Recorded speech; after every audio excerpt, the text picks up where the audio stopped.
Those words had never found meaning in her hollow abyss until he breathed life into them. And she not only let him in, she gorged herself on him. She was binge drinking him to the point where she was so full of him that he was plugging all her orifices. So when she opened her mouth, all that came out was him. When the warnings came and the worry fell on deaf ears, it was because all she heard was him. The putrid stench of guilt and deceit never made it past her nostrils because that sweet smell of him still lingered in her sinuses.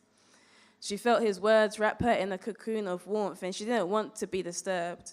She wanted to be lulled to sleep by the rise and fall of his tone, the crest and trough of his tenor. The way he pronounced each word made her feel like she'd never heard them before, like he was creating a language just for her, and she hadn't realized it until then, but she'd been looking for a hero. And little did he know, her mind's eye had chosen him to be the one to fill in, color within the lines of that sketch drawing that was her. All outlines and empty space. His words had never found home on his tongue, but claimed sanctuary when they found the borders of her, a pilgrimage of intense and depth without the pretense of expectation.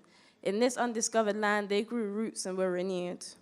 She showed him mundane things through a crystal lens, and he noticed how the click-clack of her heels on the tarmac was in perfect synchrony with the beat of his heart, the rhythm of life, her, Mecca in his mind, her awakening of his soul, her introduction to life, her Midas touch on misery, her pain when his words finally betrayed him, and he tried to explain how the borders of his horizons were no longer confined to the contours of her face, and how he no longer saw the ocean in her eyes or the great expanse of the Sahara in her smile, or that he'd wanted to stay but knew he was Columbus at heart, and somewhere out there underneath the stars, someone new was waiting to be found.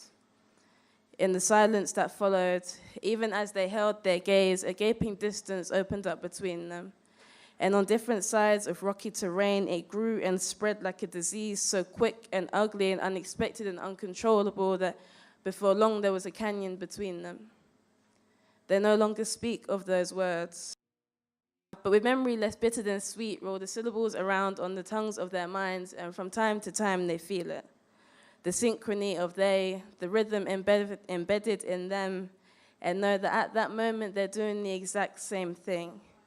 It washes over them like water from a flash flood or an unexpected thunderstorm on a midsummer's day, but the rainbow remains. And if only for a moment they smile and reminisce on their memories of home, they.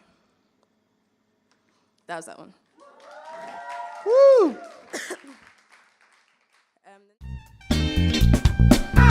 Woo!